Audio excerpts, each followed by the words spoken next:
Hey, well, all right, this is the second week in a row, Carlos. We've done the Food Tech Friday Casual News Wrap-Up, and we have a special guest today with us. Another Seattle guy, Clayton Wood. How you doing, Clayton? I'm doing great. How are you, Michael? I'm doing well. Yeah, and we're going to dive a little bit deeper in the second half of the show into food robotics to kind of hear what you're thinking, what's going on in the market. But first up, we're going to talk about some news which relates, I think, to everything that we talk about, and that's the food tech venture funding. The first story that we have is I think PitchBook had their quarterly report that showed, and maybe not surprisingly, that funding dropped pretty significantly in Q3 for food tech, down 63% quarter over quarter, down 28% on a deal count perspective. The biggest value declines was in the early stages, dropping 73.5% quarter over quarter. Clayton, I'm not super surprised, and we've kind of seen the sequential decline over the past 4-5 quarters as we've seen the overall recessionary fears start to hit and create some, I think, some worry among investors. And I'd just kind of be curious, as a startup guy, is this in line with what you're seeing out there? Absolutely, yeah. We've seen this really acutely since the beginning of the year.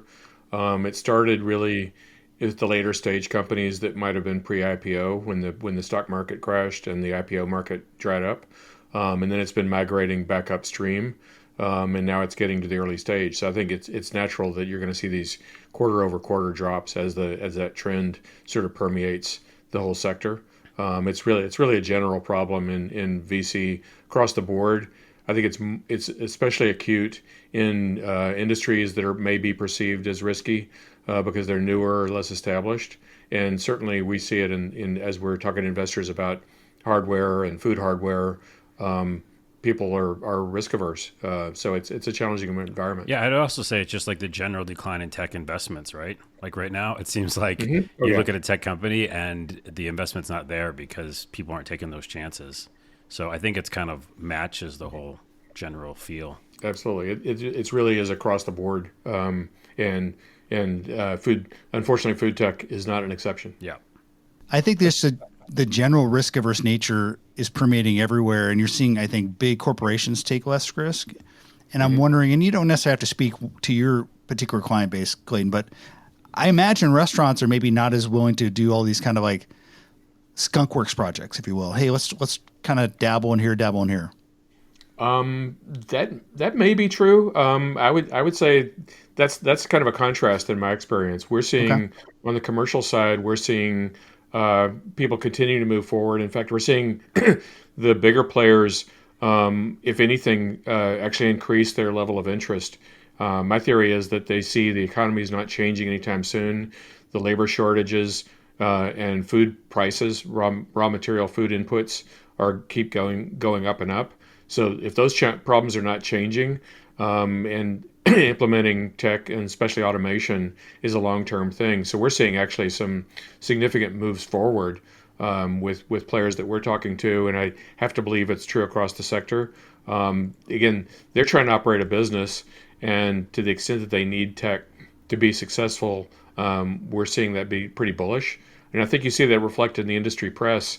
There's a lot more articles in the press talking about how essential technology is versus, oh, should we or shouldn't we? Or a few years ago, be very afraid. Yeah, so a lot of the things we're hearing about the macro environment that is worrisome that might be causing investment slowdown is counterintuitively maybe propelling some restaurants to maybe experiment more, saying, hey, we have to rethink the way we do our business. People are delivering more. Just the nature of the restaurant business is changing, which is, I think, related to a lot of the things that we're dealing with macro-wise. Yeah, the problems are very consistent and they're very real. It's a given when we talk to anyone who makes pizza just in our space. We can tell them before we meet them that they have a consistency problem, they have a labor problem, they have a food waste problem, and no one's arguing with us. One of the, I guess, areas that I would say has been a little more resistant to a downturn just generally is restaurant tech when I look at the broader food tech ecosystem. And to that end, the next story is news of another Seattle-based startup like yourself, Clayton, with Picnic, a company called Forum 3, which is headed up by a guy you may know. I don't know if you know Adam Brotman or not. Hmm. He was head of Brightloom, Yep. and he is now starting up a company called Forum 3. They raised $10 million, and they were the guys that helped lift it up Starbucks Web3 platform and Web3 loyalty program, which I think just announced their beta yesterday. So I think they did the announcement of the funding on the news, on the heels of the news around Starbucks. So I know that Brodman has been kind of fixated to with Web3 over the past year, and I think he's finally got the company he wants. I think that's right. I don't know too much about his new venture. I do know Adam. He's been successful in everything he's tried, so I'm not surprised he's finding some funding and getting off to a good start. I definitely have something to say about this, Michael, because Web3 is like, divisive, I think, at times. When you do it right, it's awesome, and I think it's innovative. But when you do it wrong, it can, cause some ripples and waves. And so for me, like, I'm a big Starbucks person. There's no surprise there. I make comedy sketches. Shocker. Yeah, comedy sketches about Starbucks. And the NFT kind of, it's called Starbucks Odyssey. And it's like you said, Michael, I think it's in beta. It's not on the app yet. So like if you go to the app, your Starbucks app, it's not there yet. But it's about digital stamps, and it's not super interesting to me as a consumer. So I think you have to be really careful what you do with that. And again, this is like a new endeavor, but like Nike is also trying stuff with Web3. And that one makes sense to me because you're creating virtual sneakers, and it's like really cool. And like you could potentially even get percentage of sales if they make those shoes. So I think that this is a kind of double-edged sword. I'm excited, but at the same time, like, yeah, I don't want digital stamps, particularly myself, Yeah, I mean, Brodman, when I've talked to him in the past, has said all the right things in that normal average people like us, or our spouses or our friends, are not going to want to download a MetaMask app on their phone to download an NFT and make it super complicated. So I think his goal has always been trying to merge the Web 2 world and the simplicity of that with the ownership and the kind of the special nature of Web 3. And in the past, when I talked to him, he always thought loyalty meets Web 3 could really be something that merges well with people who are super fans of a restaurant. Mm-hmm. Like if you're like one of the 1,000 true fans of a restaurant, why wouldn't you want the special token that gives you access to special perks related to your restaurant? Right. And I think the Starbucks super user might want special drinks or special events that they could get access to. If this unlocks that, I think it's well, a you're good talking idea. to the Starbucks super user right now, and I do want access to that. So again, I need to know more about Starbucks Odyssey. If it is about access to specific things and drinks, then I'm all for it. If it's just the collector item thing, you know what I mean? Like that's even me being knowledgeable about NFTs. I still don't want that. But if it's what you said, like extra drinks or in some sort of way, like a loyalty program, I am excited about that. It has to be something that is catchy and gets people kind of into the habit of using it. Do you guys remember the app that you check in everywhere? I'm trying to remember. Yeah. What was Foursquare. Foursquare. Oh my goodness. For like a year, I was in a battle with like another guy in Edmonds to be like the king of the Starbucks. Like, Yeah, I yeah, like yeah. check in every day, and then I go on vacation for a week and he overtakes me. But like the gamification aspect, I think could be interesting if you gamify super fans and allow them to do things, kind of demonstrate their super fan nature. I do like that a lot. Yeah, I think the risk in that is it's so new Yeah. that it's hard to identify what's the main trend going to be, and so you can't get over committed to one approach, and then you find yourself on the wrong approach, and when everybody all the money and interest went somewhere else. It's a beta at launch, so it's not available to everyone. I'm sure they're going to work some of the kinks out. We'll see how that goes. This next story is one that is interesting in that I've been following the super fast grocery space for a while, and all of these guys almost uniformly have weird names like Gorilla, Gitter. There's one called GoPuff. Always kind of weird names, but these guys made a business of like 10-minute delivery. And I don't know if you remember this, Clayton. I think like 2 years ago, they were all getting like $150 million funding rounds, kind of that late stage capital you were talking about that has since dried up. And because it's all dried up, I think a lot of these guys have run into trouble. And so the story today of Gitter buying Gorillas, which I think was one of the big ones just a year ago. I think that the number was they bought it for $1.9 billion. The combined value of the company is just $10 billion. I always kind of thought like this ultra fast grocery space or delivery space is like, okay, do I really need it in 10 minutes? If I can get it in 30 minutes from Amazon or 30 minutes from like Uber Eats, that's fine with me. I mean, it was a very narrow use case, I thought. I think that's right. I think you're seeing a lot of consolidation across that industry, and a lot of companies just struggling to find the profitability model on the unit economics. And again, as you said, I think the value prop is interesting, but not necessarily all that compelling. To me, the jury's out on just how fast is fast enough, and how much scale do you need to to really be successful. Probably some more consolidation coming in that space. Yeah, and this is not the first time we've seen it. Like, remember Cosmo.com? Yeah, I totally Like, remember Cosmo. yeah, I was working at Amazon back then, and we used it. Before that, they were an independent company, Bike Messengers, and we did it. We just wanted to test it out to see if can we get donuts in 15 minutes. And we did. Like, I got donuts because I was at work and I couldn't get to the store or something. But again, such a specific use case. Like, I think I used it at home a couple times, but also I realized I could have just went to the grocery store. So, oh, but remember they did CDs too at some point. They did like other stuff besides food. I mean, yeah, Cosmo was like 2000, 2001, the first web.com rush, and they ultimately ran into problems. But at the same time, you saw the web vans and those guys also run into trouble. You know who kind of was working on home delivery ever since that point and grocery delivery was Amazon. And it took them like 15 years to get it right. They eventually bought Whole Foods. So this is like a long game that I think just takes tons of capital. And so the big guys that have giant infrastructure, I think they're the long-term winners here. Yeah, I think that's right. It's that if you can reduce that marginal cost of the next delivery because you're already doing a bunch of other stuff and you've already got the trucks and you've already got the guys delivering, that's where you can make money. But until you get to that scale, it's hard. This next story is one about a company that I've been following for some time. And I don't know if you guys have heard of this company called Wonder. We've written about them at the Spoon, but they're essentially this company that was founded by a guy named Mark Lohr. He owns a sports franchise. I'm not sure which one, but obviously a guy with a lot of money. And I think he also helped found Jet.com. But the idea behind Wonder is they actually make the food and then they deliver it to you in vans that essentially cook it curbside. And then like a chef walks it to your door. And they've raised something like $800 million. Oh my goodness. And they've only, crazy. And they've only rolled out, I think, in the New York, New Jersey metro area. And they've already started to run into some trouble. So this is a really interesting company. Just the eye-popping amounts of capital that they've raised. It reminds me a little bit of that startup, Clayton, that did like the pizza robot. And then they had the vans that cooked on the way there, which Zoom. It was kind of like another take at the Zoom model, because they had a lot of money invested into the delivery vehicle with cooking in the vehicle itself.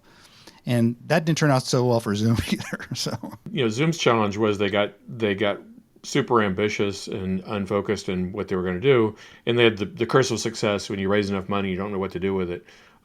They struggled with focus. I think Wonder is at risk of doing a little bit the same thing. You get super ambitious about what your value prop is.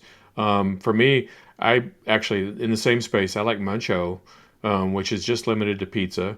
They're starting off in one city model, and I think they're having quite a bit of success doing sort of a hybrid model with that cooking on the way, but just with pizza, just in a limited market. And they kind of grow up a little bit into that instead of raising a whole bunch of money based on a big idea.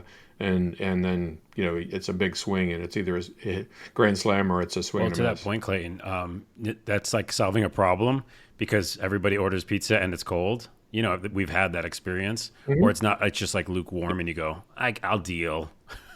But you would rather have it like an actual fresh hot pizza. So I think that's why that helps. And also, I looked up this company, and they're only working with a few restaurants.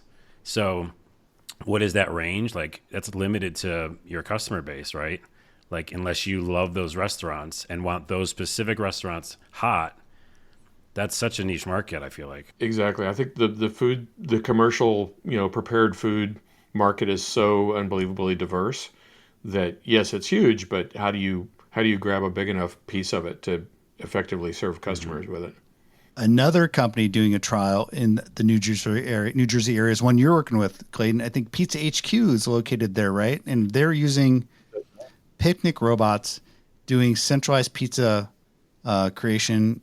I like that what they've been talking about. And I like the model. Explain what Pizza HQ is doing. Pizza HQ, we love these guys. They're a new operation. They're in a tough market, making pizza in New Jersey, just across the river from New York City. That's a challenging consumer base. But they're selling pizza like any other pizza restaurant. But one of their core businesses is selling to school districts. So they're making large volumes of pizzas every morning and carrying them out to school districts. Doing deliveries at 9 a.m. of 300 pizzas, and they're doing thousands of pizzas every week. They've really automated their operation. They've got picnic station at the center of it, of course, but they've got a nice dough press upstream. They've got a nice hot rocks oven downstream, and they're running a very high volume, low cost business, and they've got customers waiting to sign up with them. So I think they're going to be very successful. Is this schools or colleges or both? Right now it's K-12, but they're actually moving into colleges Okay. now too. Yeah, because my question with colleges was there's dorms, and it seems like it's difficult to deliver in that setting. Yeah, but I think there's an opportunity there to set up similar operations. Like if you go to a college where you've got a captive audience, you can set up a similar production operation and operate on site. That's what we're doing at colleges across the country. We started at Texas A&M in January, and we've been making pizza for them as part of our whole college university sector is a great product market fit for automation and Cool. pizza. The Pizza HQ guys, didn't they take over, or they were an existing pizza restaurant, just a normal everyday pizza restaurant, but they decided to kind of reinvent themselves with automation, robotics at the core of the business because they saw that's kind of the way things are going, right? That's exactly right. That's really it. They saw a way to invest in automation and use that to really lower their per unit cost, and it's a growth market. We actually see that as a segment in our marketing where the customers who want to make an automation bet and see that as the path to 100 stores or whatever their growth ambition is. Very few people start out today and want to go build 100 brick and mortar stores and go hire a bunch of people and do things the old way. That just sounds like brain damage. But if you can do that with automation, it's very compelling. The economics are great.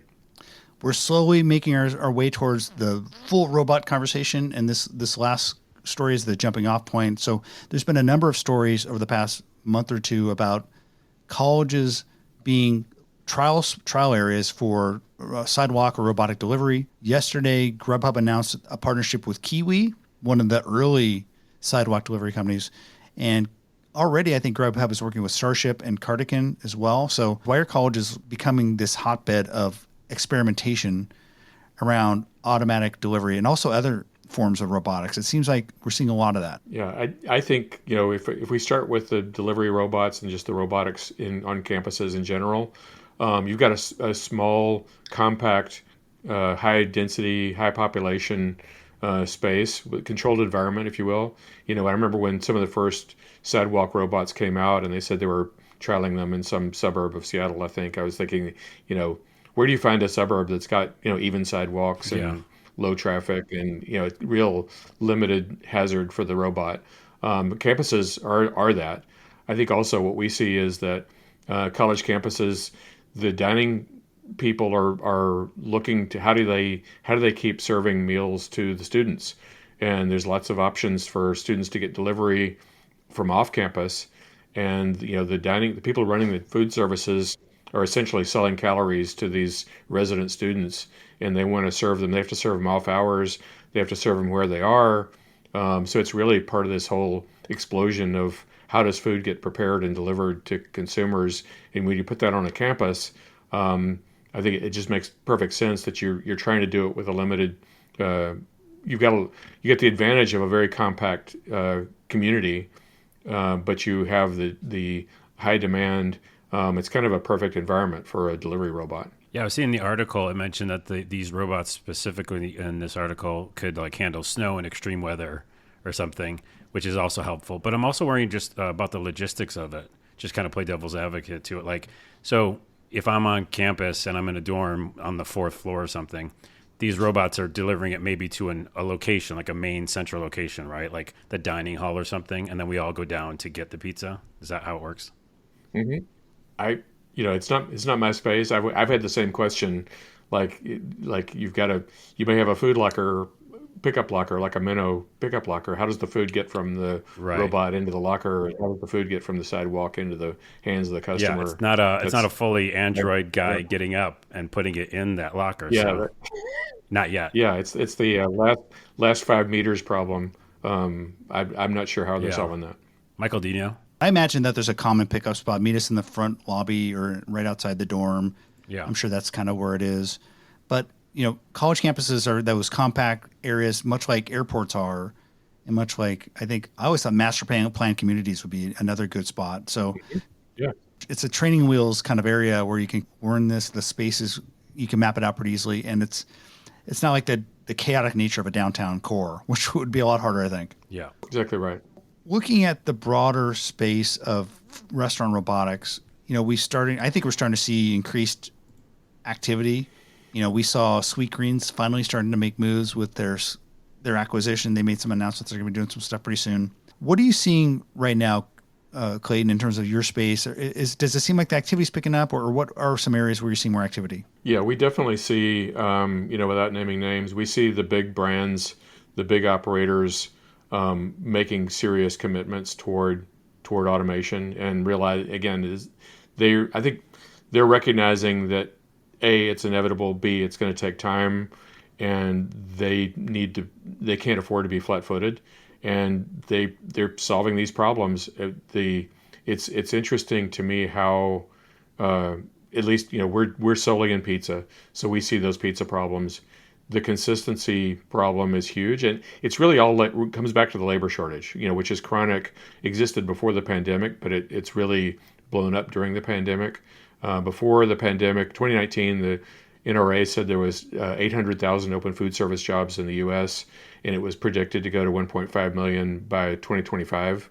I think it's today it's 1.3 to 1.5. So that everything accelerated really fast.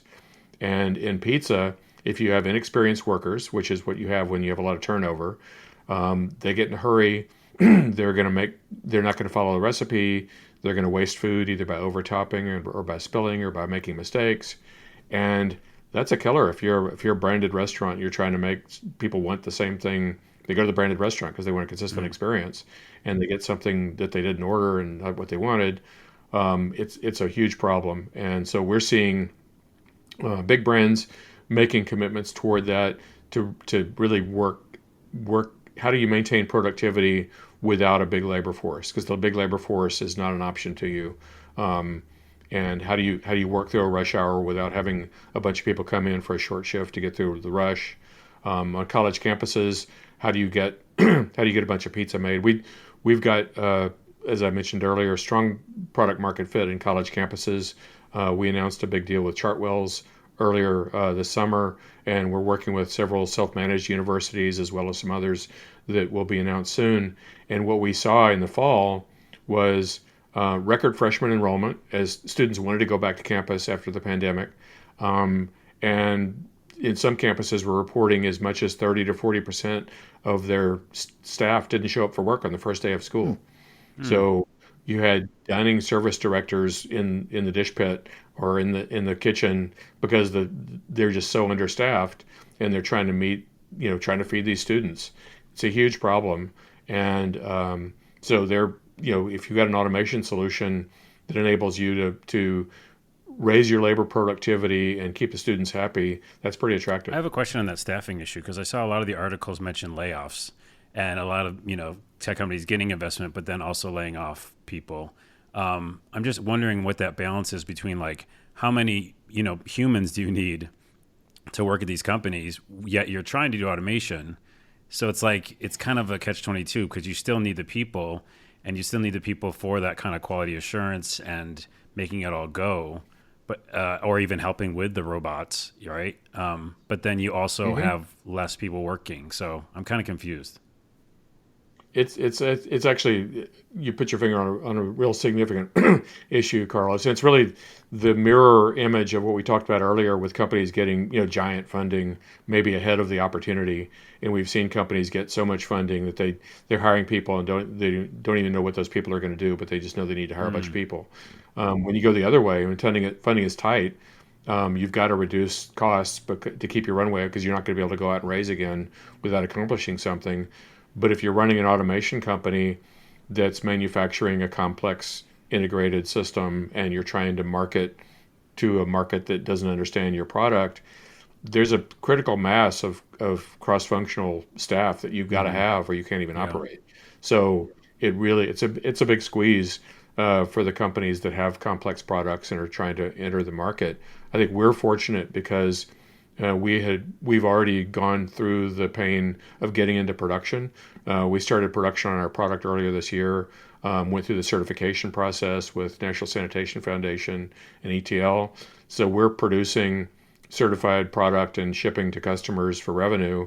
Companies that are upstream of that are still in product development and don't have revenue, and don't have trouble getting funding, that's a real squeeze. And I think you're going to see some companies drop out because just circumstantially, it's really hard to continue in that tight funding environment Yeah, like that that. makes sense. On the restaurant food service side, on the labor front, I'm interested to see how the conversation has evolved for you as more of these companies, chains, adopt robotics. Are you seeing new types of employees, like an automation chief automation officer, or kind of more line level guys that are kind of responsible for maintaining these things? What is the mix looking like in terms of the companies you serve? Not yet. I'd love to see that. I think that's one of the lessons that you learn when you're uh, getting customers to adopt a new technology. Part of it is you got to obviously adjust the product features to meet what the market needs, but the customer also has to do some accommodation too. It's not nobody has a kitchen that's set up for automation, so you've got to figure out how you're going to rearrange things, how are you going to change your order to fulfillment process to incorporate integrated automation. Most of the companies, the bigger companies we're dealing with, if there's someone with an innovation officer title, it's probably somebody in IT. It's they're accustomed to dealing with software and computers. They're not necessarily accustomed to dealing with food preparation.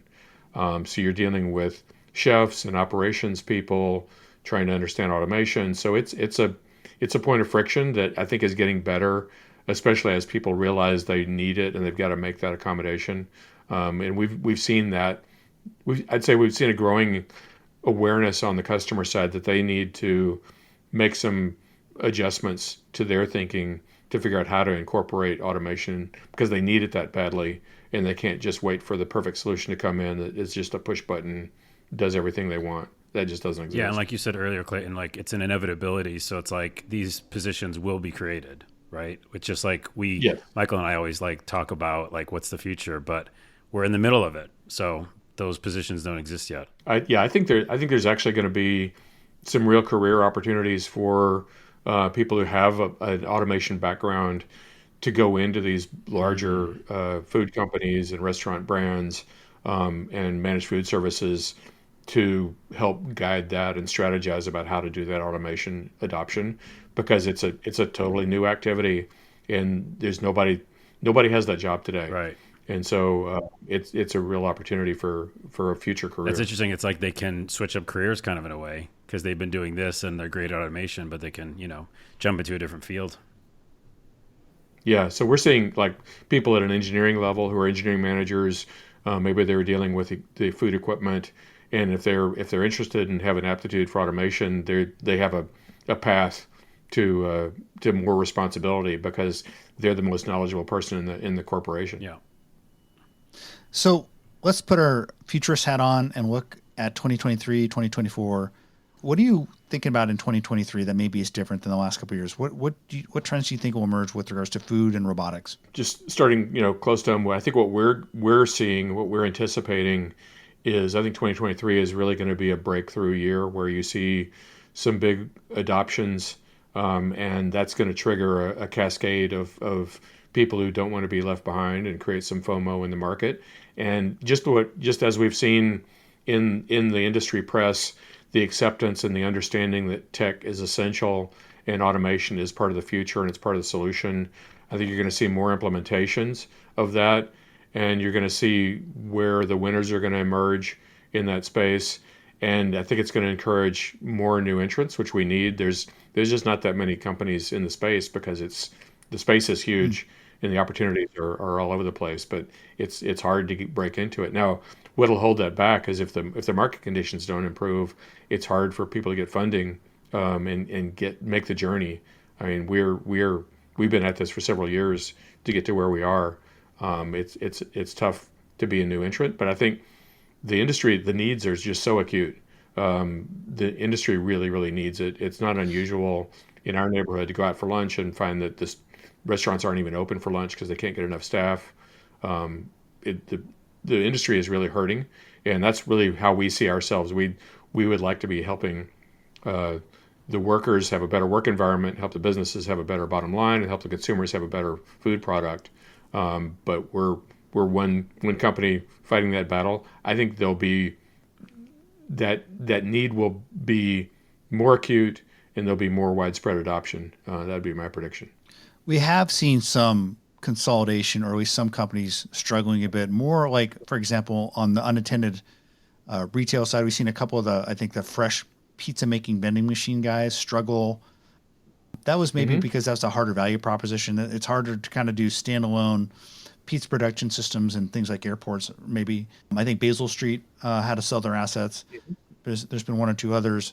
So I'm hearing on one side, like, there's not enough solutions out there, but and on the other hand, we've seen some companies struggle. Where do we need more companies? Are there certain areas of automation robotics where you think there's a white space that if capital was abundant and like we were in kind of in this go-go days of like a couple years ago, there's lots of venture funding, you think there should be more innovation?